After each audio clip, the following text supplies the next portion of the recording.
الكريم أما بعد فأعوذ بالله من الشيطان الرجيم بسم الله الرحمن الرحيم رب اشرح لي صدري ويسر لي أمري واحلل عقدة من لساني يفقه قولي.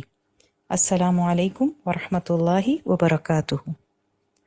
وإذا سألك عبادي عني فإني قريب أجيب دعوة الداع إذا دعان فليستجيبوا لي وليؤمنوا بي لعلهم يرشدون.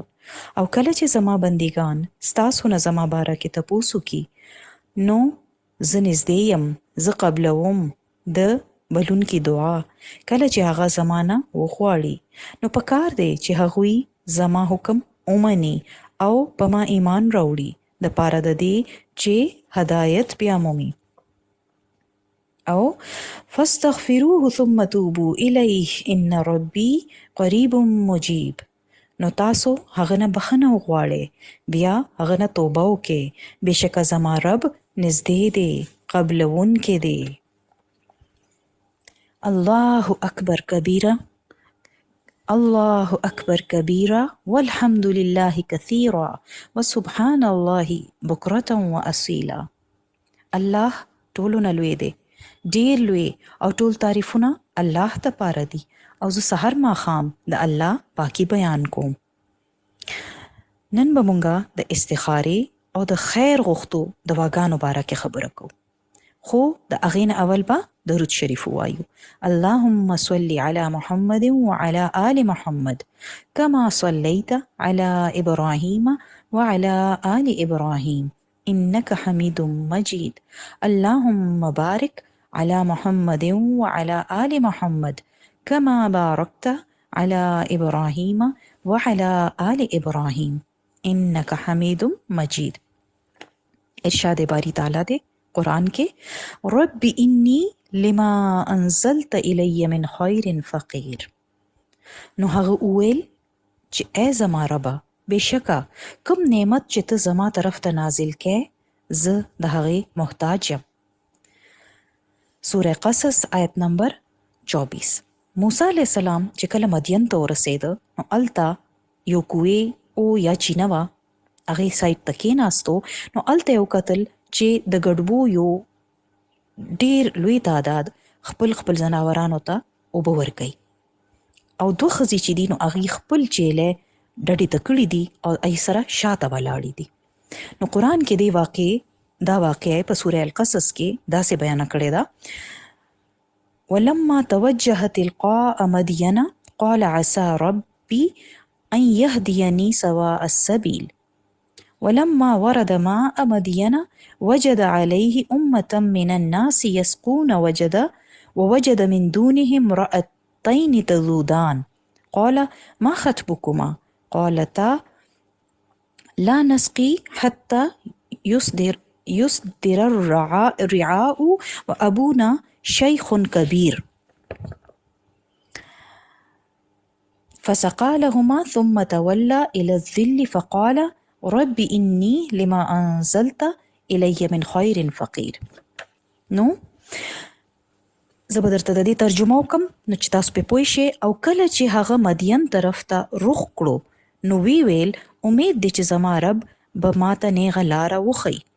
او کله چې هغه د مدین اوبو کوی ته راغی نو هغه د خلکو یوه ډله په اوبو څکولو وموندله، او هغه ولیدل چې دوه ښځې د هغوی نه جدا خپلې چیلې منې کړي دي، ولاړې دي، یعنې ډډې ته ولاړې دي، چیلې یې خوا ودرولې دي، ای اوبه نه ورکوي. هغه وویل ستاسو څه حال دی؟ یعنې ای یې ولیدل نو د دې تپوس کوه چې لکه څه مسله ده، تاسو اوبه ولې نه ورکوئ؟ هغوی وویل مونږ اوبه نس کوو تر څو چې شپونکي یعنی چې د ګډبي چې دي خپل څاروو ته اوبه وڅښي او واپس یې بوځي، یعنې چې څو پورې دی اوزګار نشي مونږ مخکې کېدی نشو. او زمونږ پلار بوډا دی. بیا د هغوی په چیلو باندې اوبه وڅکولې او بیا سوري طرف ته راوګرځېدو. بیا یې وویل ای زما ربه بېشکه کوم نعمت چې ته زما طرف ته نازل کې زه د هغې محتاجه یم. نو اوس دې آیت کې مونږ ګورو چې موسی علیه السلام یو اوږد سفر نه ستړي ستومانه بې یارو مددګار اوږې تږې مدین ته ورسېد. شاته خو تاسو ته پته ده که نه چې د نه په غلطۍ یو قتل شوی و. یو جګړه جوړه شوه او هلته یو سړي نه د اوزار وباسه او هغه غلطۍ کې مړ شو. نو د فرعون قوم والا د پسې و نو د هلته نه تېښته وکړه. دلته چې راورسېده چې ویې کتل نو دقسې دا جینکۍ ولاړې دي او نور خلک خپل څاروو ته اوبه ورکوي او دې ډډې ته ولاړې دي. نو دې مخکې شو د هغې مدد دپاره. اوس تاسو وګورئ یو کس په خپله ستړی، نه مال شته نه خوراک شته، 8 ورځې اوږد سفر یې کړی دی او د دنیا اسباب ورسره نشته، کور ورسره نشته، نه دا پته ده چې اوس په مخکې شپه څنګه تېروم. دا دونه مصیبت کې چې کوم کس وي هغه بل ته ګوري هم، خو د ده په زړه کې د مدد دومره جذبه. انهم كانوا يسارعون في الخيرات، دا د پیغمبرانو خصوصیت په چې په نیکۍ کارونو کې به مخکې کېدل. انتظار به نه کو چې څوک ورته ووایي چې راشه دا کار رالو که دونه پیسې به درکم، یا څوک د دې په سر خبرو وکړي چې یاره دې وساتئ. نه، پخپله به مخکې ته پخپله به یې آفر کو، مدد به یې کولو. نو موسی علیه السلام د یې مدد وکړو او بیا نه یې ته معاوضه وغوښته، نه یې څه فضول خبره وکړه چې تاسو چېرته اوسئ یا څوک یې، هېڅ نه. چې کوم خبرې سره کار نه و د هېڅ تپوس یې ونه کړ، بس خاموشۍ سره لاړو او د ونې لاندې کېناسته او خپل رب سره دعا شروع کړه. رب انی لما انزلت الی من خیر فقیر، ای زما ربه ستا طرف نه چې کوم خیر ما ته رارسي زه هغې دپاره فقیر یم. نو خدمت د خلکو وکړو خو ضروریات د چا مخکې کېښودل؟ د الله رب العزت مخې ته چې ته به زما مدد کې، زه ستا مدد محتاجه یم. دا جذبات چې چا کې پیدا شي نو همغې الله د خپل دین کار دپاره بیلی. موسی علیه السلام د خیر دعا غوښته. دا ډیره جامع دعا ده، په دې کې د دنیا او د آخرت هر خیر جمع دی. اوږد سفر نه پسته اوږې تږې نیکي مو کړه او بیا عاجزۍ ته وګورئ. دا نه چې یاره ما ډېره غټه نیکي کړې ده، بلکې الله ته دعا کوي چې زه فقیر یم یا الله ستا د خیر. نو هغه فوراً قبول هم شوه. دې نه څه پته لګي چې که مونږ غواړو چې زمونږ دعاګانې دې قبول شي نو مونږ د الله مخکې عاجزي اختیار کو، د فقیرۍ اظهار دې وکړو. او الله دا دعا دونه خوښه شوه چې قبول یې هم کړه او په یو څو لمحو کې ورته هغه څه ورکړل چې کوم خلک په کلونو کې مومي. نوکري، کور، ښځه. ټیک شو؟ نو دا خیر څه شی وي؟ عربی کې خیر د شر ضد دی. خیر هغه شی دی چې کوم د انسان خوښ وي، کوم چې انسان غواړي، په دې کې عقل هم کیدی شي، په انسان باندې هر قسمه فضل هم کیدی شي، د هغه د ضرورت چې څومره هم شیزونه دي چې کوم نه هغه ته آرام ملاویږي هغه ټول پکې شامل دي. او خیر چې کوم دی دا 2 قسمه وي. یو خیر مطلق، یعنی چې کوم هر حال کې د هر چا خوښ وي، مثلا خاص طور سره جنت ملاویدل دا خیر دی او دا د هر چا خوښ دی. دوزخ نه بچ کېدل دا هم خیر دی او دا هم د هر چا په کار دی. یو خیر هغه دی چې کوم کې خیر او شر مقید دی، یعنی د یو کس په حق کې کوم شی خیر وي هغه بل د پاره کېدی شي چې شر وي. مثلا دولت یو کس دپاره خیر دی ولې چې هغه د په خیر په کارونو کې خرچ کوي، هغې سره د هغه درجې اوچتې شي، د هغه مشکلات اسان شي. او بل دپاره همدغه مال د شر سبب شي ولې چې هغه دا د شر په کارونو کې خرچ کوي نو انجام هم بد شي. ٹھیک شو؟ نو انسان چې دی هغه د فطرتن خیر خوښوي. قرآن کې وایي چې وانه لحب الخیر لشدید، او بېشکه هغه د مال په محبت کې ډیر سخت دی. صرف خوښۍ نه بلکې شدید محبت ورسره کوي، یعنی ډیر زیاتې خوښۍ. ٹھیک شو؟ او په سوره فصلت کې الله تعالی فرمایلی دی لا یسأم الانسان من دعاء الخیر وان مسه الشر فیئوس قنوط. انسان د ښېګړې غوښتو نه ستړی کیږي او چې چرې دته څه بدي ورسي نو ناامیده او مایوسه شي. خو یاد ساتئ چې ورکولو والا هم یو دی، الله دی، د ټولو خزانو مالک دی. نو ځکه هر خیر سوال صرف الله نه کول پکار دی. कुलिल्लाहुम्मा मालिकल मुल्की तुअतिल मुल्क मन तशाउ व तंज़िउल मुल्क मिम्मन तशा व तुइस्सु मन तशाउ व तुज़िल्लु मन तशा बियदिकल खैर इन्नका अला कुल्लि शैइन क़दीर। अल्लाह ताला په سورة آل عمران کې فرماوي ته وایا چې اے الله د ملک مالکه ته چې چاته غواړي ملک ورکې او چاته چې چانه چې غواړي ملک ته نه واخلي او ته چې چاته غواړي عزت ورکې او چاله چې غواړي ذلیل کې ستا په لاس کې ټول خیر دی بشک ته په هر شیز قادر نو ټول فضل چرته دی بیدک الخیر د الله په لاس کې دی نو دا خیر هم بیا داغه نه غوښتل پکار دی قل ان الفضل بيد الله يؤتي من يشاء والله واسع عليم تو وایا چې بشکه فضل د الله په لاس کې دی چاته چې هغه غواړي ورکوي او الله فراغه والا او پوهه والا دی یعنی هغه ته پته ده چې چاته او څه ورکول دي څومره او کله ورکول دي نو اصل خیر په دنیا کې نه دی بلکې په آخرت کې دی او هغه د جنت په شکل کې دی رسول الله ابن عباس رضی الله عنه ویلي دي چې رسول الله صلی الله علیه و آله وسلم په عرفات کې خطبه ورکړه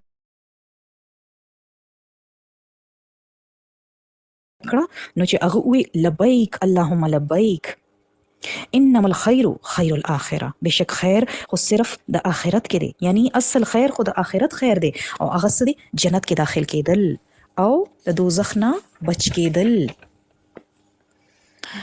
نو فمن زحزح عن النار وادخل الجنه فقد فاز سورہ آل عمران کې الله تعالی وی چې بیا چې څوک د دوزخ نه لري کړی شو او جنت ته داخل کړی شو نو هغه مراد ته ورسیدو وما الحیات الدنیا الا متاع الغرور او دا د دنیا ژوند هیڅ نه دی سوای د دھوکې یو سودا نه نو خیر که غواړې نو هغه حاصل کولو څه اسباب هم دي اول به هغه هم اختیاروي صرف دعا کافی نه ده ټیک شو نو خیر اسباب د پاره به ټولو کې اول څه کوي ایمان او تقوا اختیار کول دي ولې چې الله تعالی وعده ده په قرآن کې ولو ان اهل القرى آمنوا واتقوا لفتحنا عليهم بركات من السماء والارض ولكن كذبوا فاخذناهم بما كانوا يكسبون او کچری د کلو والو ایمان راوړلې او تقوا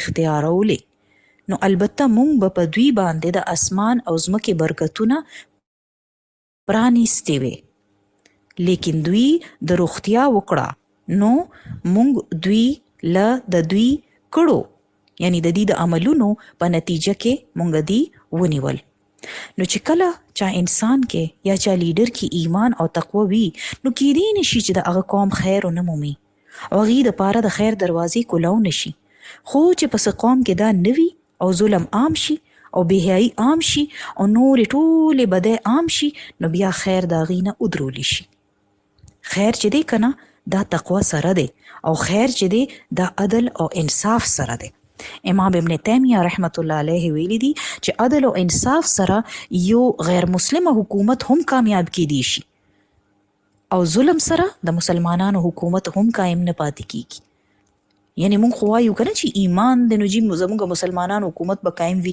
نه انصاف هم ضروری دی او غیر مسلم خو زموږ خیال دی چې هغه ډیر بدبخته دی هغه خو به چرې ګټه نه کوي که هلته عدل و انصاف وي نو که غیر مسلم هم وي د هغې حکومت به کامیاب شي ښه دویم شی څه دی د فرایض ادایګي چې کله انسان خپل فرایض پوره کوي عبادات شو چې کوم په مونږ فرض دي یا چې کومې عهدې باندې هغه دی د هغې تقاضې پوره کول نو هغې په نتیجه کې هم د الله خیر په هغه نازل کیږي سوره نور کې دی الله تعالی فرمایلی دی رجال لا تلهیهم تجارت ولا بیع عن ذکر الله واقام الصلاة وایتاء الزکاة یخافون یوم تتقلب فيه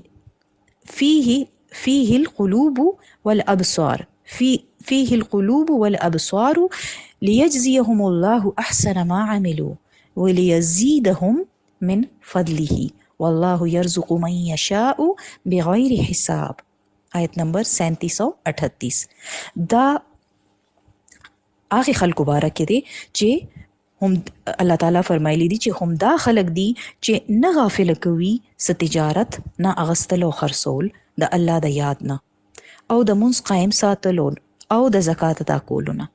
یعنی دی خپل تجارت اغستل خرڅول دنیا کارونه د کې منځ نه رہی د کې زکات نه رہی او مخکې سوي دوی د هغه ورځې نه یریږي چې پکې بزړونه او سترګې الټه شي د پاره د دې چې الله تعالی دوی ته د دې عملونو بهتر نه بهتر جزا ورکي او دوی ته د خپل فضل نه زیات ورکي او الله چې چاته غواړي به حساب روزي ورکوي. والله يرزق من يشاء بغیر حساب. نو دلته شرط لګولو تاسو ته چې مونږ نه غفلت نه دی کول.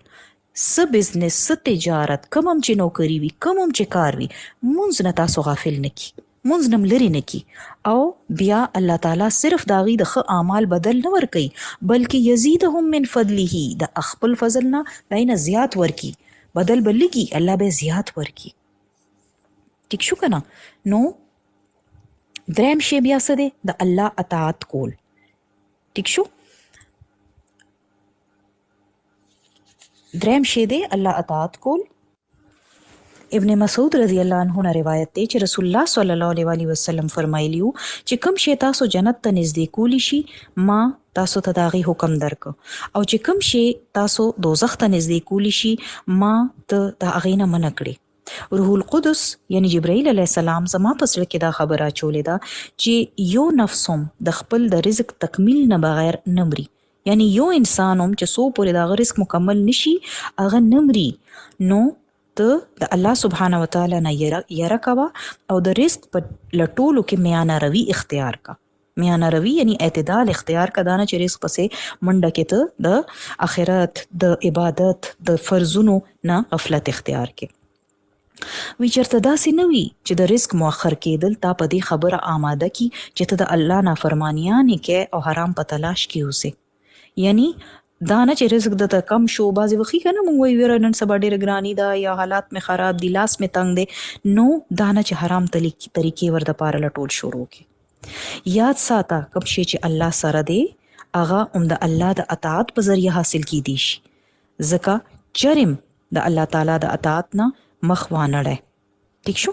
نو حرامو د لاس نه دی اچول او د الله اطاعت کول په هر حالاتو کې که لاس تنګ وي او که آزاد نو خیر ومله ملاویږي. دقسې بل یو سبب څه دی نرمي اختیار کول دام خیر راوستو باعث دی. ابو دردا وی چې نبی صلی الله علیه وسلم فرمایلیو کم کس ته چې د هغه نرمۍ کې کم کس ته چې په نرمۍ نه حصه ملاو شوه نو هغه ته د هغه خیر کې حصه ملاو شوه او کم کس چې د خیر دی حصې نه محروم شو هغه د بلای نه محروم شو. او د خیر دروازې رسول الله صلی الله علیه وسلم فرمایلیو زه تاسو ته د خیر دروازې ونه ښیم. روجه ډال ده یعنی روجه هم د نیکۍ دروازې کولاوي او څنګه مونږ روجه کې نور نیک کارونه کوو. روجه کې مونږ صدقه زیات شروع کوو مونږ نفل زیات کوو مونږ د الله ذکر زیات کوو مونږ قرآن زیات وایو مونږ د خلکو خدمت کوو. نو لکه روجه هم یو دروازه ده چې نور کارونه پې نیک مونږ مخکې کول شروع کو. دویم شی صدقه. وی صدقه د ګناهونه اور داسې مړ کی لکه چې اوبه اور مړ کوي. بیا د یاد ساتلو څه خبره ده چې د کس ضرورت ته یا څه دعا د نایله روجه وساته. د رمضان روجې خو فرض دي ور سره که تاسو څه مسله وي بندوي کړه چې یاره دا کار مې دی وشي نو تاسو څوک ځکه چې رسول صلی الله علیه وسلم ویلي دي چې دا د خیر دروازه ده. روجه وساته او دعا وکړه ولې چې د روزدار دعا قبليږي خاص کر افطار وخت کې دا قبولیت وخت وي. امید دی چې تاسو هم خپل کوروالو سره په ناسته باندې د افطار وخت کې دعا ضرور کوئ. دا وخت چرې مزایا کوي دا د مزدورۍ د اجرت وخت دی. صدقه مصیبت لري کوي بلاګانې لري کوي او الله تعالی وعدم دا چې ته څه خرچ کې دا غي پسې به الله تعالی نور درکوي. بل څه شی دی د خیر سبب توبه استغفار کول. الله وی کنا وان استغفروا ربکم ثم توبوا الیه چې استغفار وکړئ خپل رب طرف ته او بیا هغه طرف ته توبه وکې یمتعکم متاعا حسنا الى اجل مسمى ويؤتي كل ذي فضل فضله. ٹھیک شو. نو د توبه استغفار کولو والا چې دي د اغي د دنیا ژوندم خسته شي او د دنیا ضرورت هم پوره کیږي، آخرت خو وی عبد الله بن عوف وی چې یو کس مال نبی صلی الله علیه وسلم لراغه ورته وی زه د قران نه سیادول نشم، یعنی حفظ نشم کوله، نو ما تاسو اوخایه، تاسو ما ته هغه اوخایه چې کوم ما ته د قران په تلاوت لپاره کافی شي. یعنی چې ما نه قران تلاوت نکیږي، بعضی وخت بډای یا بعضی خلک لږ دماغي تور باندې کمزوري قران نشي ویلي یادولي نشي، نو رسول الله صلی الله علیه وسلم ورته سوی سبحان الله والحمد لله ولا اله الا الله والله اکبر ولا حول ولا قوه الا بالله. ودا وایا. نو یغه کسوی چې اے الله، اے د الله رسول، دا خو الله تعالی د پاره شو، دا خو داغه تعریف شو، نو مال پکې سدي. نو رسول الله صلی الله علیه وسلم ورته فرمایل دا سیوکا چې ته پکې دام وایا اللهم ارحمني وارزقني وعافني واهدني، یعنی اے الله په ما رحم وکې، ما ته رزق راکې، ما ته عافیت راکې او مال هدایت هم راکې. نو چې هغه ودرېد نو هغه خپل لاسونو سره داسې اشاره وکړه، یعنی څنګه چې لاس پنده دعا لوچت کی. نو رسول الله صلی الله علیه وسلم ورته وی دا د هغه کس چې کوم خپل لاسونه د خیر نه ډک کړل، یعنی هغه د الله مخکې لاسونه خوار کړ نو الله ولا ورک دعا یې ورله قبول کړه. نو دینه څه پته لګي چې کله تاسو دعا کوئ نو اول د الله تسبیح وکړئ، درود وایې، هغې نه پس ته قبولیت مواقع زیات شي. او کله چې شپې وخت کې ستاسو سترګه کولو شي نو دا دعا وکړئ او بیا اللهم اغفر لي وایې یا خپل څه دعا وایې. بعضې وخت تاسو طبیعت ښه نه وي یا سستی وي یا څه بل څه وجه وي، تاسو چاردام کول تهجد کول نشئ کولی، په کټ ملاسته هم تاسو دا دعا کولی شئ. بیا بل خبره دا ده چې چرته د خیر اسباب دي، دغسې بعضې کارونه داسې دي چې کم خیر نه محروم کی خلک، او هغه څه دي؟ نمبر 1 ګناه، نمبر 2 نافرمانی. وی عبدالله بن عمر وی چې رسول الله صلی الله علیه وسلم فرمایلیو چې اے مهاجرین ګرو، د مهاجرین خلکو غوندو 15 ازمایښونه دي چې کم کې به تاسو ضرور مبتلا کېږئ، او زه د دې خبرې نه د الله پناه غواړم چې تاسو هغه ومومئ. یعنی زه دا خو کېږي او زه خو د الله نه پناه بیا هم غواړم. نمبر 1 چې کله پس قوم کې بدکاری عام شي او هغې اعلانیه په ښکاره د هغې ارتکاب کوي، نو پای کې تعاون او مختلف بیماریانې کم چې د هغې په مشرانو کې نو هغه پکې خوار شي، یعنی د زنا په نتیجه کې. او چې کله هغې په ناپتول کې، دا دویم نمبر دی، چې کله هغې په ناپتول کې کمی کوي، خلکو له تول او ناپ کولو کې کمی کوي، نو هغې باندې قحط سالي، سخت تکلیفونه او د بادشاهانو ظلم یې راګیر کی، یعنی د هغې د ملک مشران ظالمان شي، حکومت ظالم شي. نمبر 3 چې کله خلک خپل مال نه زکات ورکول ودرئ نو اسمان نه باران نزول بند شي، او که زناوران نه وي نو دا باران به پای اډو کې دی نه، یعنی باران زناورانو د پاره کېږي، نو په دې کې په چونګه کې لږ انسانانو ته میلاو شي. 4 نمبر دی چې کله خلک د الله او د رسول سره کړي عهد مات کی نو الله نور قومونه او نور قومونو نه دشمن په هغې مسلط کی. لکه چې څنګه پاکستان جوړولو وخت کې خلکو واده کړی وه که نه چې پاکستان څه دی، پاکستان کا مطلب کیا، لا اله الا الله، اسلام نه جوړ شوی و که نه دا ملک، همدې دپاره الله نه غوښتی و چې موږ هندوانو سره یو ځای ژوند نشو تېرولی، موږ اسلام باندې عمل نشو کولی. نو نن څنګه چل دی؟ اسلام شته، توحید په ځای شرک عام کیږي لګیا دی. او خو ګورئ چې څه حل دی زموږ د ملک. نو 5مه خبره چې کوم خیر بنده باندې ودرئ، خیر نه محرومئ، چې کله د مسلمانانو حکمران د الله د کتاب مطابق فیصله نه کوي، یعنی د ملک قوانین په قرآن مطابق نه وي او د الله نازل کرده قوانین ته ترجیح نه ورکوي، نو الله تعالی څه کوي؟ هغه هغې په خپلو کې په جګړه کې. نن زموږ ملک کې دغه حال هم دی، ټول په خپلو کې په جګړه دي. نو بیا کول څه دي؟ داسې ګناهونه او داسې بدونه بچ کېدل پکار دي چې کوم اثرات په دنیا کې هم په انسان راځي، آخرت کې خو به راځي او په دنیا کې هم راځي. حسن بصری رحمت الله علیه ویلیو چې الله قسم دی چې وریځو کې تاسو له رزق دی، خو تاسو په خپل غلطیانو او اعمال په وجه باندې اغینا محروم کړي شئ. یعنی وریځو کې باران دی، د رزق راځي مونږ لپاره، خو زمونږ د اعمالي چغودري. او تاسو ګورئ بعضې وخت ښه وریځې راشي، ښایسته موسم شي، مونږ وایي باران به راځي، باران به راځي، بیا باران را نشي. پکار دی چې وخت کې استغفار زیات کو، څه پته الله مهربان شي او ګناه معاف کړي. نو ځکه سکول دی په ګناهونو استغفار او توبه کولو سره هم الله تعالی دا رکاوټونه لري کی او د رزق باران وشي. او بل دا ده چې په خپلو کې جګړې چې کله کېږي د هغې نقصاناتو پسې وجه کیم یو دا دی چې بنده د خیر نه محروم شي. خپلو کې جګړه، که هغه د ښځې خاوند وي، که د بچو وي، که خاندان کې، که بهر وي، هغه د بنده نه رزق نه محرومه کی. د دې باره کې یو حدیث هم دی. رسول الله صلی الله علیه وسلم یو ځل لیلة القدر په باره کې ویلو د پاره خپل کور نه وروته، نو هغه وکتل چې دو مسلمانان په خپلو کې په جګړه وو. نو هغه ورته وویل چې زه راغلی وم چې تاسو ته د لیلة القدر په باره کې ووایم، خو فلانې په جګړه شو، نو د هغې معرفت اوچت کړی شو، یعنی معنی الله تعالی هیر کو. نو امید دی چې عمدا به تاسو له بهتر وي، لہذا اوس تاسو هغه په نهم، وم یا په پنځم شپه کې لټوي، یعنی آخري چې کوم اشروي آخري لس شپې په هغې کې په نهم، وم، پنځم او په دې کې لټوي. ٹھیک شو. نو ګوره دا د دوو کسانو په جګړو په وجه باندې د ټول امت نه وایه چې هغه علم واغستی شو.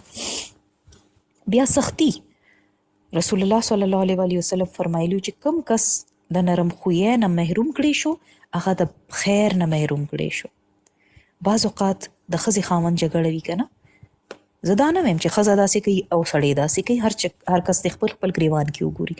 یو کس پکې چپ وي او ډیر په تحمل خبره کوي، او بل ډیر سختۍ سره، ډیر په بدتمیزۍ او ډیر په بد اخلاقۍ خبره کوي او کوي او کوي، نو نقصان د چا وي؟ نقصان به همداغه وي چې کوم بدتمیزه وي، چې کوم بد اخلاقه وي. دا خو د مینې رشتې دي. نو تاسو ماته ووایه چې څوک بدتمیزي کوي، هغه سره به چا د مینه کولو ته زړه کېږي؟ هغه سره خو که څوک مینه کوي نو هغه مینه به ختمه شي.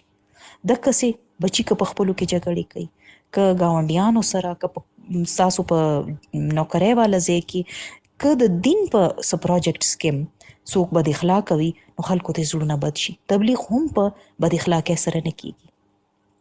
نو رسول الله صلی الله علیه وسلم چې ټولو کې اول کومه خبره مونږ ته کړې وه، هغه یې څه کړې وه چې هغه معراج سفر ته چې تللی نو چې هغه راغی، نو هغه وویل چې ما د ښځو اکثریت په دوزخ کې وکته، او وجه یې څه ویلې وه چې دوی ناشکري کوي، خوشحالیږي نه، خاوند ته لان تان کوي. نو د ژبې د غلط استعمال نه الله تعالی مونږ ودرولي یو. دا ټول د دې ژبې د لاسه دی. او مونږ ښځې عام طور باندې دا زموږ مسله ده چې موږ خبرې ډېرې کوو، او چې کوم ډېرې خبرې کوي هغه غلطیان هم زیاتې کوي. نو چې کومې حکمت والا ښځې وي او کامیابې ښځې وي، هغې په ژبه باندې قابو لري. ٹھیک شو. او مسله وي نو څه کوئ؟ الله نه مدد وغواړئ. مشکل ترین حالات کې څه نصیحت دی موږ له په قرآن کې؟ واستعینوا بالصبر والصلاة. نو حاصل کېږي هېڅ نه. څومره چې تاسو خبرې کوئ عزت هم نور کمیږي. نو ناشکري نه دی کول، ولې چې ناشکري نعمتونه کموي. او په خاموشۍ خپل الله نه دعا غوښتل دي. د قوم سبا مثال هم په قرآن کې ورکړی شوی دی چې دا ډېر خوشحال قوم و، هر قسمه نعمت دی سره و، خو خپل ناشکرۍ په وجه دی تتر بتر شو. الله تعالی دی ته د لوږې تندې او یری پرې راوسته، د دې کورونه کھنډر شو. نو ځکه موږ ته د ټول شیزونو نه د بچ کېدو ضرورت دی، کوم چې د خیر په راه کې رکاوټ وي. نو انسان د الله نه خیر غواړي، مسلسل دی غواړي. او دې کې بیا خیر غوښتو کې یو قسم چې دی هغه استخاره هم دی. اهم معاملات کې الله نه استخاره کول. اهم معاملات څنګه؟ مثلا ستاسو د بچی 2 رشتې دي یا 3 رشتې دي، اوس پوهیږئ نه چې څوک پکې خوښ کم، یا نوکری 2 ځای نه آفر شوی دی، اوس وایي چې خدای څه وکړم؟ نو استخاره وکړي او دعا وکړي چې ای الله څه چې بهتره یې هغه راله وکړه. او دا یاد ساتئ چې دا خالصتاً د خیر د غوښتو دعا ده. دا د غیب نه خبر نه راوړي دي کې، نه دی کې خوب راتلل شرط دي او نه پکې څه داسې اشاره راتلل شرط دي. ټیک شو؟ دا سمپل د خیر دعا ده چې څه خیر وي یا الله هغه ماله راکړي. دې کې اول لمونځ وکړي، بیا دا دعا وکړي.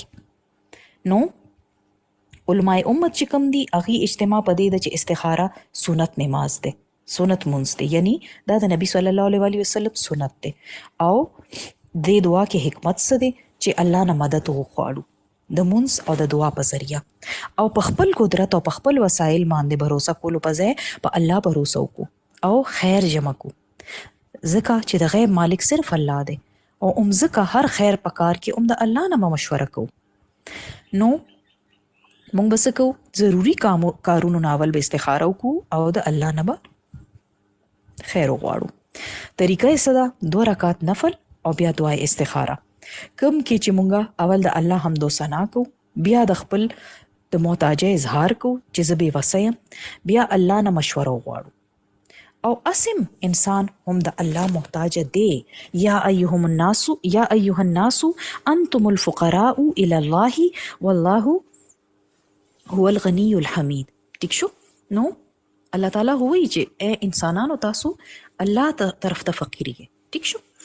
نو یاد ساتئ چې انسان چې کله دعا کوي نو بیا چې څه نتیجه راشي په هغې په باره کې انسان مطمئن وي او هغه دا یقین هم لري چې زما باره کې به زما د الله هر فیصله د خیر فیصله وي.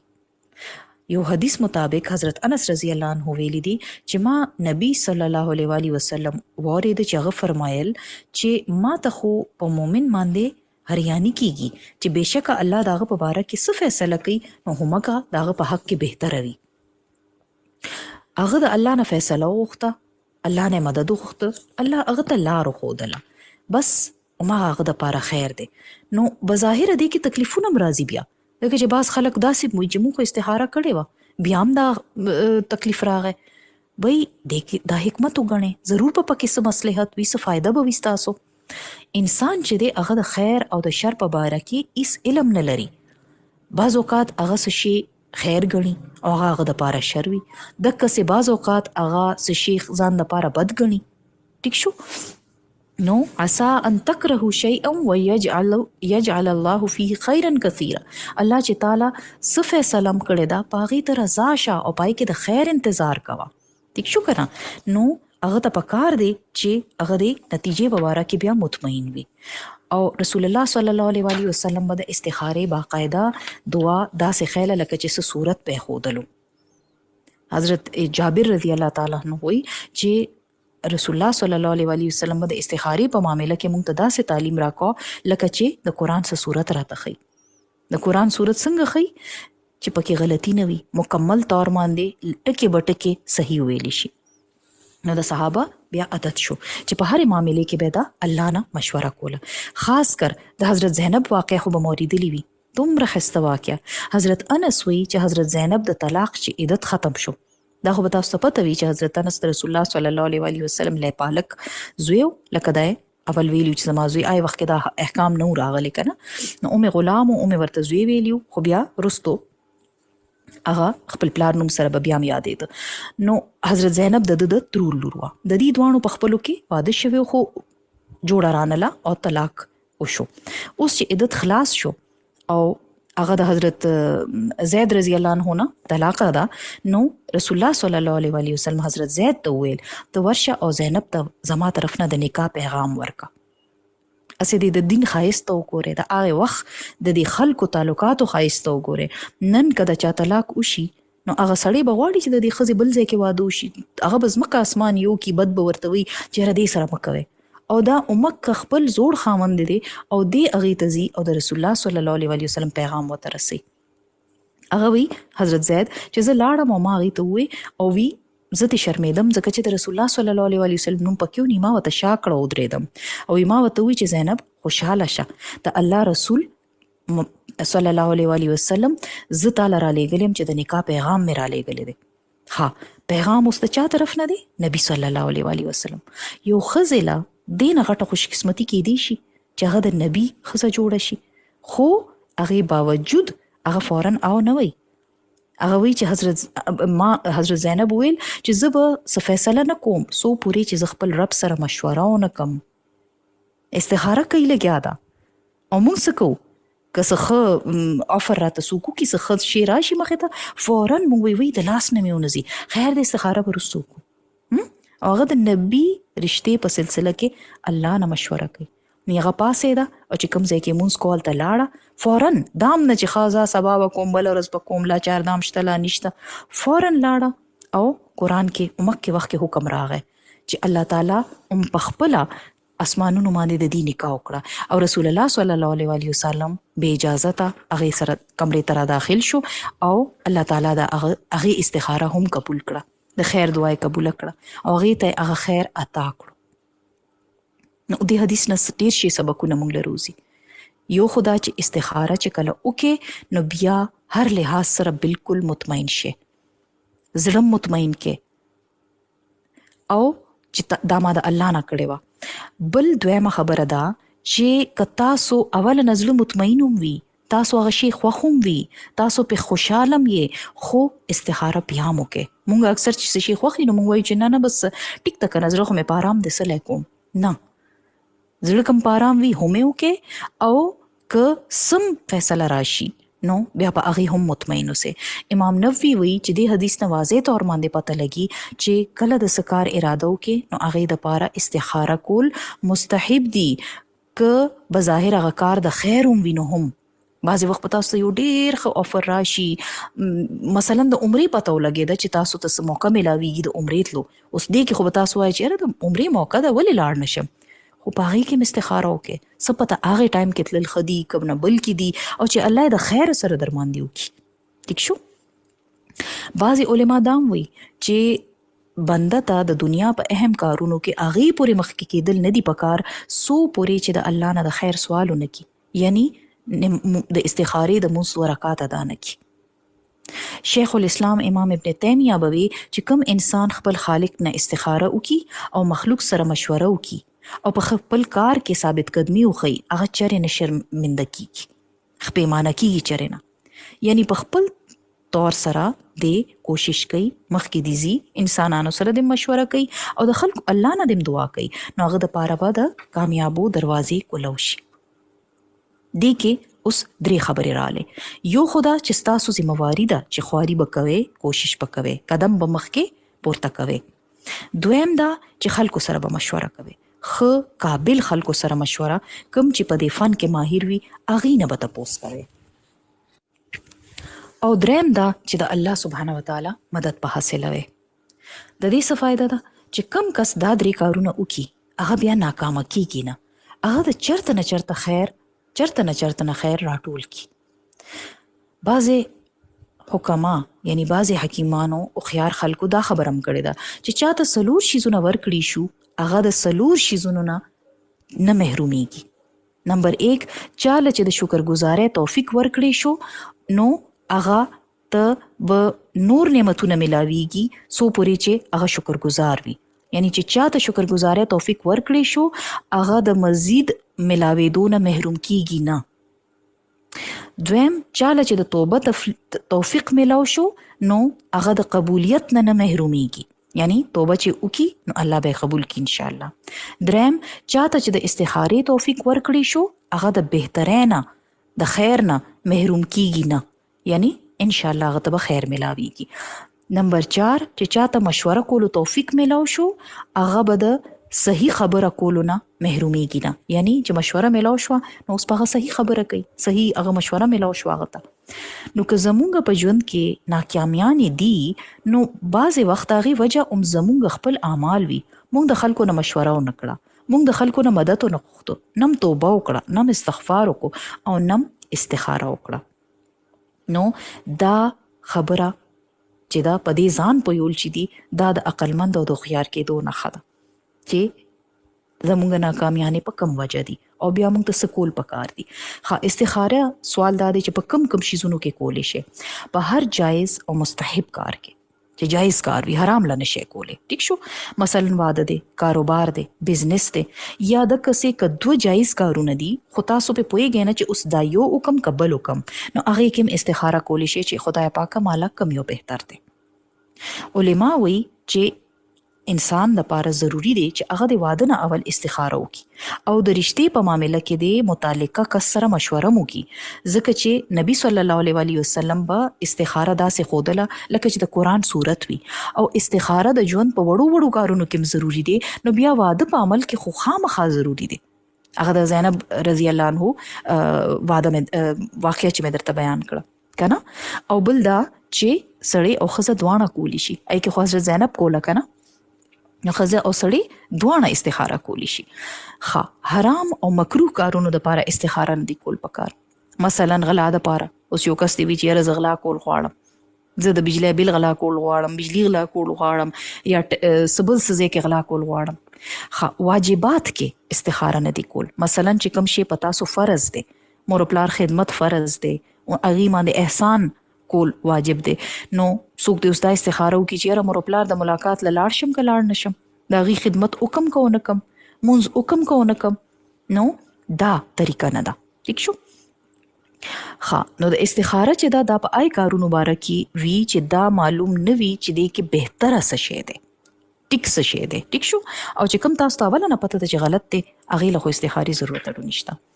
او استخارې طریقه نبی صلی الله علیه وسلم ښودلې وه، هغه دا وه چې هغه ویلي وو چې تاسو کې چې څوک د مونځ اراده وکړي نو فرض مونځ نه علاوه 2 رکعات نفل دی وکړي، بیا دې وایي چې یا الله زه ستا د علم ذریعې تاسو نه د خیر طالب یم، او بیا دې د استخارې دعا وکړي. د فرض مونځ نه علاوه پکې اهم دی. ټیک شو. بعضې کسان وایي چې مونږ خو سنت موقده وایو، یعنی نبی صلی الله علیه وسلم خو صرف فرض بیل کړی دی، نو که تاسو فرض وکړو هغې نه پس هم سنت موقده ووایي، یعنی سنت چې کوم مونږ فرض نه پس کوو او اوس ټایم کم دی، نو که 2 نفل اوس بیل ویل ضروری دي او که نه د استخارې دعا عمدکې سنت نه پس ته ووایي، نو دا به مکمل شي. دا سوال دی. نو بعضې دې کې 2 رایې دي. بیا بعضې عالمان وایي چې چونکې من غیر الفریضه، یعنی د فرض نه علاوه خبره راغلی ده، نو ټول نوافل سنت موقده، غیر موقده، تحیت المسجد، چاشت، اشراق، دا ټول چې کوم دي، تحیت الوضو، دا ټول منځونه په دې کې شامل دي. یعنی دې کې چې کوم یو منځ تا وکړو هغې نه پس ته استخارې دعا ته ویلی شي، بیل نفل که تو نم کې نو هغه به کافي شي. نو دې کې منکړې نه دي، صرف منکړې کم یو دی چې د فرض منځ ته پس ته به نه کې. او بعضې دا دي چې هغې وایي چې نبی صلی الله علیه وسلم ویلیو چې 2 رکعات مونځ به کوې، بیا به ای نه پس ته دعا استخاره وی.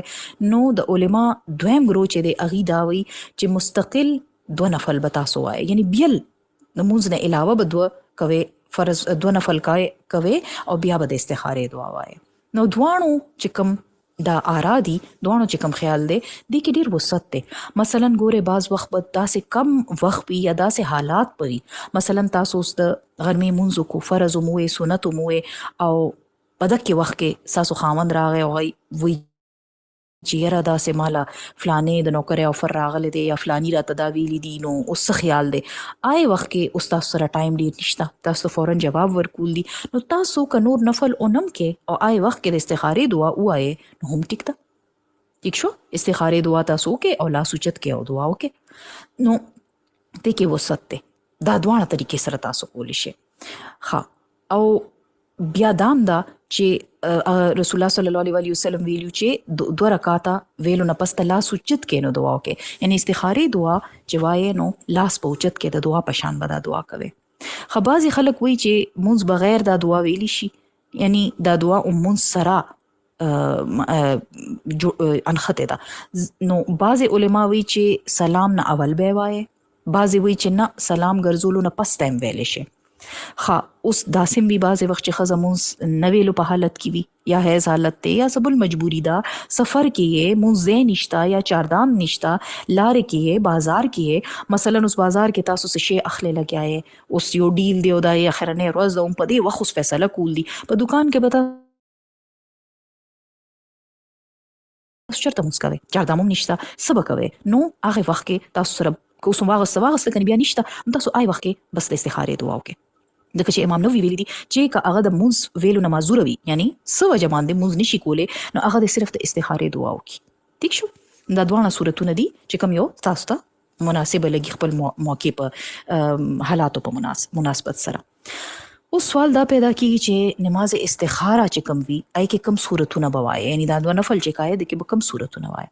نو اولنې خبره خدا چې دی له یو صورت مخصوص نه دی، تاسو چې څه ویل غواړئ ویلی شئ، خپل مرزیم ده.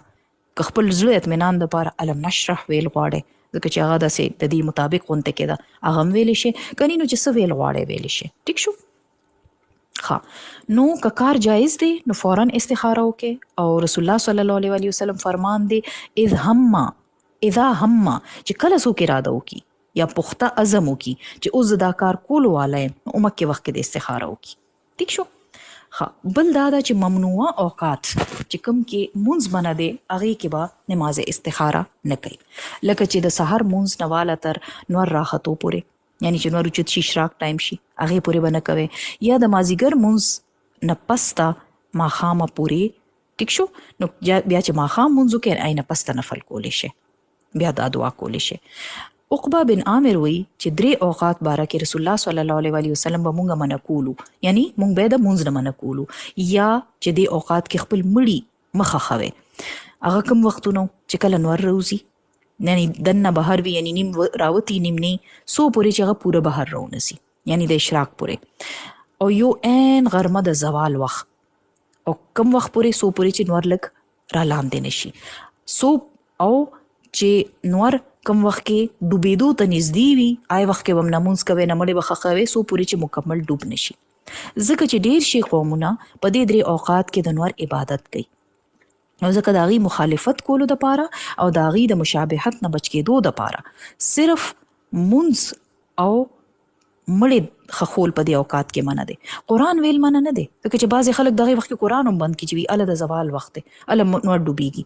ذکر منع نه دی، قرآن ویل منع نه دی، صرف مونځ او مړي خخول په دې اوقات کې منع دی. ټیک شو؟ بیا دا ده چې زموږ دین کې خو ډېر زیات وسعت دی. بعضې وخت څه داسې مشکل راغی چې په هغې کې تاسو دونه انتظار هم نشئ کولی. مثلا مریض دی، ستاسو مریض دی، ډاکټر وایي چې دی په وینټیلیټر باندې اچول دي، اوس واچو که وا نه چو، تاسو فیصله وکړئ، یا وینټیلیټر نه لرې کوو فیصله وکړئ. اوس تاسو مازدیګر مونځ کړی دی او ماښام مونځ کې خو لا ډېر وخت دی، منځ کې به 2 غنټې 3 غنټې دونه هغه ډاکټر وي چې مریض دونه انتظار نشي کولی، نو بیا به تاسو څه کوئ؟ دا خو سخت ضرورت دی، نو بیا تاسو ممنوعه وخت کې د استخارې دعا ویلی شئ یا نفل ویلی شئ. بیا تاسو دا فیصله وکړئ چې زه دا کار وکم که ونه کم. ٹھیک شو؟ دا ستاسو اوس لکه دومره مجبوري شوه چې وایه چې د مرګ او د ژوند خبره شوه که نه، نو داسې کې بیا لږ شانتې تاسو ته اکسپشن میلاو شي. اوس تاسو ته د استخارې دعا ویم. ٹھیک شو؟ هغه څه دی: اللهم انی استخیرک بعلمک واستقدرک بقدرتک واسألک من فضلک العظیم فانک تقدر ولا اقدر وتعلم ولا اعلم وانت علام الغیوب. اللهم ان كنت تعلم ان هذا الامر خیر لی فی دینی ومعاشی وعاقبة امری فاقدره لی ویسره لی ثم بارك لي فيه.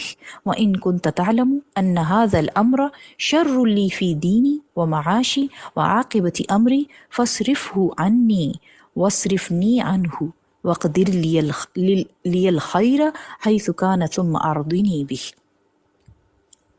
ثم رضني به. ترجمه څه ده؟ اے الله، زه تاسو ته ستاسو د علم واسطه در کوم او خیر ته نه غواړم.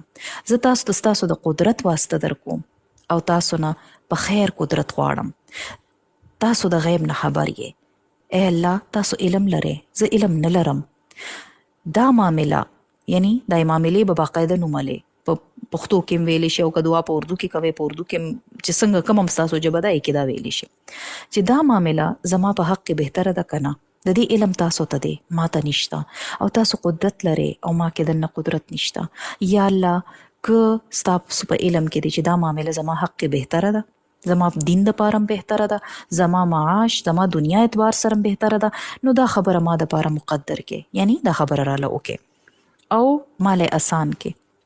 او مال پکې برکت واچي. او کستا په علم کې دا خبره ده چې دا معامله زما حق کې بده ده، زما دین لحاظ سره بده ده، یا زما دنیا او معاش په حق کې بده ده، یا انجام اعتبار سره بده ده، نو دا کار ما نه لري کې او ما دې کار نه راوګرځي او ما د پاره خیر مقدر کې چرتم چی وي بیا ما په هغې رضام کې. یعنی چې بیا د دا خیال کراشي که نه بنده چې اوس هر څه وکړي او بیا دا خیال راشي چې وایي نو فلاني کار خو دا د انسان ټول سکون ټول اطمینان ختم کی. نو ځکه وایي چې الله بیا ما په هغې رضام کې. ټیک شو که نه؟ استخیرک زه تانه خیر غواړم و استقدرک زه تانه سوال کوم چې خپل خاص قدرت سره ما ته د دې کار قدرت عطا کړه. و اسألک من فضلک العظیم او زه تانه د ډیر غټ فضل سوال کوم. دغه چې کوم شی مونږ ته ملاویږي که نه هغه زمونږ حق نه وي، هغه د الله فضل وي. فانک تقدر ولا اقدر، قدرت او د فیصلې اختیار ټول الله رب العزت ته دی. وتعلم ولا اعلم، او د خپل جهالت او د خپل کمزورۍ اعتراف کیږي.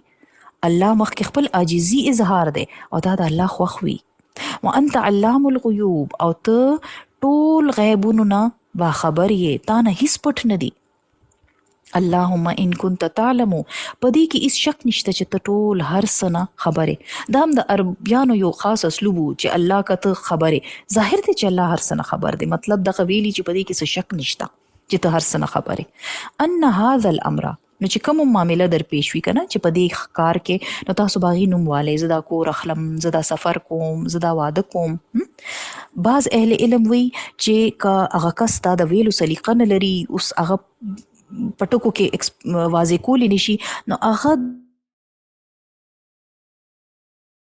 د په زړه کې معاملې طرف ته اشاره وکړي. افضل خدا دی چې هغه الفاظ دی هغه ټکي دی وي او نیت دی، خو که هغه نشي ویلی نو بیا د کم از کم په زړه کې نیت خو وکړي بغیر سوچې سمجې. اوس د عربي دا دعا دی نه وایي، د هغې څه فایده نشته بیا چې تاسو خبر هم نه یې چې څه وایې. خیر لی فی دینی و معاشی و عاقبت امری، چې دین معاش او د انجام اعتبار سره کومه فیصله خوي د هغې سوال کوم. نو دین ټولو کې مخکې که چې دا فیصله زما دین له به څنګه وي. ټیک شو؟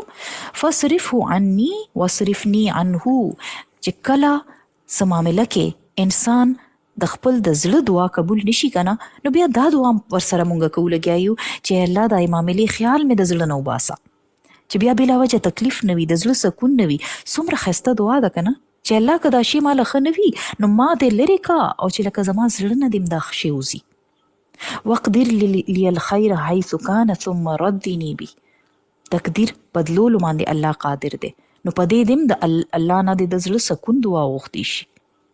او استخارې نه پس کوي توکل په الله باور. ښه، استخاره د غیب لټولو غیب پته کولو علم دی نه، دا په الله د یقین او د باور علامت دی چې دعا وکې نو بیا چې د کوم کاروم اراده کړې وه په الله باور وکې او کار شروع وکې. ٹھیک شو؟ فاذا عزمت فتوکل علی الله ان الله يحب المتوکلین. الله تعالی په سورة آل عمران کې ویلي دي چې کله ستا په خیر اراده وشي نو په الله باور وکړه، بېشک الله توکل کولو والو خلکو سره مینه لري. ها، اوس سوال دا دی ته استخاري جواب به مونږ ته څنګه پته لګي؟ نو چې یو کار درته اسان شي کنه او په خپله بس کېدل شروع شي، دا د بهترۍ علامت دی. او که پای کار کې رکاوټ راغی بس پوه شي چې دا ښه خبره نه ده. استخارې نه پس ته چې کوم کار باندې ستاسو شرح صدر وي، زړه پې پرسکون وي، هغه کار وکړئ. او که تاسو بیا هم فیصله نشئ کولی، د استخارې نه پس هم دویم ځل استخاره وکړئ، دریم ځل وکړئ، چې څومره ځله کول غواړئ وکړئ. او هغې نه پس ته چا صاحب بصیرت چا هوښیار سره مشوره وکړئ او بیا چې درته څه بهتره لګي هغه وکړئ. ښه، یو اهم خبره دا ده چې د استخارې خوب سره هیڅ تعلق نشته. د مبشرات وجود ضرور شته، یعنی رښتیا خوبونه وي او اینه ښه اشاره هم بنده شګون په طور اخیستی شي، خو دا حتمي خبره نه ده. د شرعي احکامات بنیاد په خوبونو باندې نه ساتلی کیږي. دا اهم خبره یاد لرئ ټول عمر. خوب تاسو ته بس یو اشاره درکولی شي او تاسو په هغې په باندې فیصلې خپلې چې کوئ او شرعي فیصله کوئ، هغه ټیک نه ده. نو بعض اوقات دام کیدی شي چې استخارې نه اول تاسو په کوم کار کې خپل یو خواهش و چې دا وکم، نو استخارې نه پس پم تاسو ته هغه کار چې دی نو خوب بدله هغې په معامله کې راشي، ځکه چې دا خو هغه خواهش ستاسو نو داسې بیا مکوي. استخارې نه اول خپل زړه د هر قسمه خیال نه پاک کې، دا مې خوښ دی دا مې نه دی خوښ، دا ډډې ته کې یو طرف ته کې، او بیا هغې نه پس ته تاسو استخاره وکړئ او بیا فیصله وکړئ. اوس دې کې خلک اهم سوالات کوي چې استخاره د یو نه زیات ځله کولی شو؟ جی بالکل کولی شي. دویم سوال دی چې د بل چا د طرف نه استخاره کولی شوی؟ د دې جواب څه دی چې د رسول استخاره اومغه د پاره ده چاته چې خپل هغه کار پیښ وي. ځکه چې رسول الله صلی الله علیه وسلم ویلو چې تاسو کې چې کم کس د سکار اراده وکي نو 2 رکعاته مونځ دی ادا کی. یعنی دا یو نه چې بل چاته دی وای. خو دا د چې کو تاسو خپل د اولاد واده کوي هغه معاملې کې هغه اولاد چې کم تاسو دی هغه د استخاره وکي او تاسو هم د استخاره وکي چې فیصله خو تاسو کوي کنه چې یا الله زه د په حق کې دا فیصله وکم کو نه کوم. ٹھیک شو؟ نو دا به داغه د طرف نه وي، دا به تاسو خپل طرف نه وي. ځکه چې ګوره موږ څوک بل چا د پاره نشي کوله. روزه او حج بدل خو بیا موشي، روزه هم کپاتې شو نو وارثانه ساتلی شي، موږ څوک نشي کوله. نو چونکه په استخاره کې 2 رکعاته موږ کولی نو بهتر دی چې هر انسان خپل معاملات له استخاره په خپل وکي. بل خبره دا چې استخاره د پاره چا نجومی له یا چا زبرګ لمزه دا رواج ختم کې. دا اسې تاسو بدعت او شرک ته بوزي. بعض اوقات د وادونو معاملې کې مونږ استخاره وکړو یا کاروبار کې، ټیک شو، او مونږ چې دینو هغه فیصله وشي، مونږ هغه کار وکړو، واده مو شي، عین پس طلاق وشي یا کاروبار کې نقصان وشي، بیا مونږ وایو چې استخاره ټیکه نه وه. دې کې د استخاره غلطي نشته، بلکې کیدی شي چې الله دې نقصان سره یا دې انساني تعلق سره انسان ته سبق ولغواړي. نقصان چې کم کاروبار کې کی یا یو کس په ژوند کې راشي او ډیر زیات تنگ کی انسان او طلاق وشي نو هغه څه نه سبق وخی کنه، انسان ته څه نه سبق وخی او کیدی شي مغه دای مقصد وي. کاروبار کې کیدی شي د آخرت سره نقصان وو نو الله تاسو بل کاروبار ته اړول مقصود یا هغه کس سره خراب تعلق کې اوسېدل تاسو له نقصان دیو نو اوس په زیات ذهن سره زیات ښه سبقونه مې زده کړه نو اوس به تاسو بل ځای کې ښه واده وشي یا هغې کس سره اوسېدو کې کیدی شي تاسو مخکې په ګناه ژوند کې پرېوتی نو الله هغې نه روباسي تاسو چا بل چاته واده کي چې کم از کم د ګناه نه بچ شي. ټیک شو که نه؟ نو دا یاد ساتئ چې بعض اوقات استخارې باوجود چې انسان ته څه تکلیف ملو شي نو دا هم کیدی شي چې هغه د الله طرف نه څه آزمایش وي. یو حدیث دی چې رسول الله صلی الله علیه وسلم فرمایلی دي چې کله د الله دا د حدیث مفهوم دی چې کله د الله سره یو کس مقام او مرتبه هغه درجه ته ورسی چې چرته هغه عمل نه رسی، یعنی الله هغه یو ډیره اوچته مرتبه لیکلې ده، درجه لیکلې ده، خو اوس هغه روزمره کارونو نه هغه عمل ته رسیدي نشي نو الله تعالی هغه جسمانی اولاد یا مالی ازمایش کې مبتلا کی، بیا هغه باندې هغه صبر کوي نو هغه درجه ته ورسی چې کوم الله هغه ساتلې و. پوه شوې؟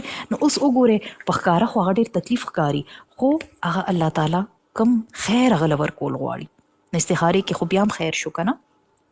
استخاره کړې وای باوجود دا شوي نو بعض اوقات استخارې نه پس ته واده وشي او داسې شریک حیات ملو شي، داسې خاوند یا ښځه ملو شي چې کم نه هر ورځ تکلیف ملاویږي نو په دې معاملات کې د خیر پهلو لټول پکار دي. نبی کریم صلی الله علیه وسلم فرمایلیو چې یو مومن سړیم دی چې مومن ښځې سره یعنی خپلې ښځې سره بغض نه لري، ښځې نه نفرت مکوي، که د هغې یو عادت ترې ناخوښه وي نو کیدی شي چې بل عادت ترې خوښ وي. نو بیا زمونږ د کولو کار څه دی؟ استخارې نه پس ته په معاملات باندې رضا اوسېدل دي، الله له الزام نه دي ورکول او شیزونه د هغې د انجام یعنی آخرت لحاظ سره ګورئ چې دا شی به زما آخرت له څنګه وي. رسول الله صلی الله علیه وسلم ویلي دي د دنیا لذت د آخرت تریخواله دی او د دنیا تریخواله د آخرت لذت دی. نو یاد ساته که دنیا کې د تاسو تریخواله ملاو دی نو هغه بد مګنه او چې څوک تکلیف درکول والا کس دی نو هغه تم بد موایه. بعضی خلک وی زما خو قسمت خراب شو، دا جمله چره موایه. الله تاسو دې امتحان نه تیر کړي ځکه چې د آخرت خوږه میوه دل درکول غواړي. او اسم انما الاعمال بالخواتیم، د اعمال دارو مدار خو په خاتمه دی کنه. نو یو څو د خیر د حصول دعاګانې، ټولو کې لنډه دعا: رب انی لما انزلت الی من خیر فقیر. اے الله چې کوم خیر هم ته په ما نازل کې، زه د هغې محتاج یم. اللهم استهدیک لارشد امری واعوذ بک من شر النفس. زه تا نه په خپل معاملات، اے الله زه تا نه په خپل معاملات کې د رشد او د هدایت طلبګار یم.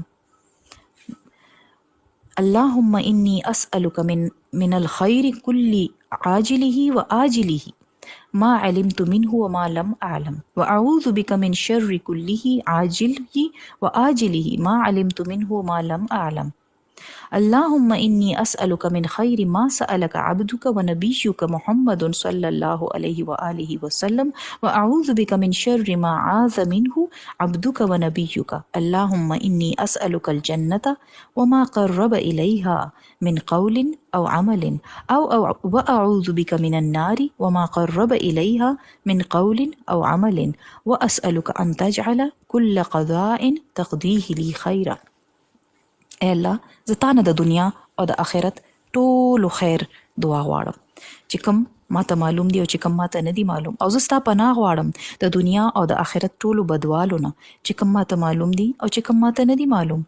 اے الله زه تا نه د هر هغې خیر طالب یم چې کوم ستا بنده او ستا نبي تا نه غوښتی دی، او زه ستا پناه غواړم د هر هغې بدوالي نه چې کوم نه ستا بنده او ستا نبي تا نه پناه غوښتی دی. اے الله زه تا نه د جنت طالب یم، او زه د هر هغې قول او د عمل هم طالب یم چې کوم جنت ته نږدې کي، او زه ستا پناه غواړم د جهنم نه او د هر هغې قول او د عمل نه چې کوم جهنم ته نږدې کي، او زه تا نه سوال کوم د هر هغې حکم چې کوم تا ما دپاره فیصله کړې ده چې هغه بهتره کې. حضرت عایشه رضی الله عنه وایي چې رسول الله صلی الله علیه وسلم هغې ته پخپله دا دعا ښیلې وه. نو حضرت عایشه د رسول الله صلی الله علیه وسلم ډیره خوږه ښځه وه. نو تاسو خپل خوږو خلکو ته، خپل بچو ته، خپل نږدو خلکو ته دا دعا وښایئ. بیا یو بله دعا ده، هغه زموږ د سهار او د ماښام دعاګانو کې هم شامله ده. امسینا وامسی الملک لله والحمد لله ولا اله الا الله وحده لا شریک له له الملك وله الحمد وهو على كل شيء قدير.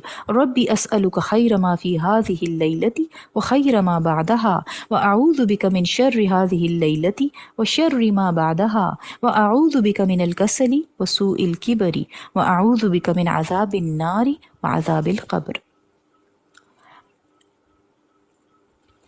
رسول الله صلی الله علیه وسلم چې کله سهار کې دا دعا وي، نو دې کې به دا الفاظ لږ شانتې بدل کړل: اصبحنا واصبح الملك لله والحمد لله به وي، او شپې په ځای به ورځ وي، او دا به وی به چې ربي اسألك خير ما في هذا اليوم وخير ما بعده واعوذ بك من شر ما في هذا اليوم وشر ما بعده. دا به وي. نو چې څوک بنده سهار او ماښام دا دعاګانې کوي، ان شاء الله الله به د هر شر نه بچ کی او خیر به ورته نصیبېږي.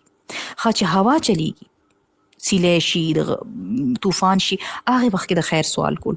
نو موسم ته بد مو وایې، خلک وایي نن خو موسم ډېر خراب دی، د دې په ځای دعا وکړئ: اللهم انی اسألک خیرها وخیر ما فیها وخیر ما ارسلت به واعوذ بک من شرها وشر ما فیها وشر ما ارسلت به. ای الله د تا نه د دې خیر غواړم، او چې څه په دې کې دي د هغې د خیر طالب یم، او چې څه خیر دې سره رالیږلی شوی دی هغه غواړم، او زه تا نه د دې شر نه پناه غواړم، او چې څه دې کې دي د هغې د شر نه پناه غواړم، او کوم شر چې دې سره رالیږلی شوی دی هغې نه زه ستا پناه غواړم. نو دا خو په هوا په باره کې دعا وه، خو هوا نوم خو یې نه دی اخیستی. نو تاسو چې کوم شی بازار نه نوی والی، څه اپلاینس والی، څه فرنیچر والی، څه نوی شی والی، نوی کور واخلی، نو تاسو هغې په باره کې دا دعا کولی شئ. سورلی یا ښځې په باره کې د خیر سوال: اللهم انی اسألک من خیرها وخیر ما جبلت علیه واعوذ بک من شرها وشر ما جبلت علیه. ای الله زه تا نه د دې د خیر دعا غواړم، او د دې د پیدایشي عادتونو خیر غواړم، او زه تا نه پناه غواړم د دې د شر نه او د دې د پیدایشي عادتونو د شر نه. ګورې بعضې خلکو عادتونه بعض داسې عادتونه وي چې تاسو نشئ بدلولی، نو بیا به څه کوئ؟ دا دعا به کوئ او الله نه به د ښې امید لرئ. رسول الله صلی الله علیه وسلم دا ویلي چې تاسو کې څوک هم چې ښځه حاصل کړي، یعنی نکاح وکړي، واده کوي، یا کور ته خادم راولي یا زناور راولي یا څه شی هم چې تاسو واخلئ، نو ای موقع باندې دا دعا ویلی شئ. لباس چې اچوئ جامې، هغې وخت کوم دعا کولی شئ؟ اللهم لك الحمد انت كسوتنيه أسألك من خيره وخير ما صنع له وأعوذ بك من شره وشر ما صنع له. كسوتنيه، ٹھیک شو؟ نو اے الله تا د پاره هر قسم تعریف دی، تا ماته دا لباس اچولی دی، زه تا نه سوال کوم د دې د خیر او د هغې کار د خیر چې کوم د پاره دا جوړ کړی شوی دی، او زه ستا پناه کې راځم د دې شر نه او د هغې کار شر نه کوم د پاره چې دا جوړ کړی شوی دی. خوراک نه پسته د خیر دعا کول، اللهم بارک لنا فيه واطعمنا خيرا منه. نور ته هم د خیر دعا ورکوي او هغه څه ده؟ جزاک الله خیرا، جزاک الله خیرا کثیرا. د کسې د واده دعا هم ده، بارک الله لك وبارک علیک وجمع بینکما فی خیر. الله دې تاسو له برکت درکړي او دا برکت دې په تاسو قایم لري او تاسو دواړو ته د خیر او په بلای باندې دې تاسو دواړه یو ځای کړي. وآخر دعوانا أن الحمد لله رب العالمين. سبحانك اللهم وبحمدك أشهد أن لا إله إلا أنت أستغفرك وأتوب إليك. السلام عليكم ورحمة الله وبركاته.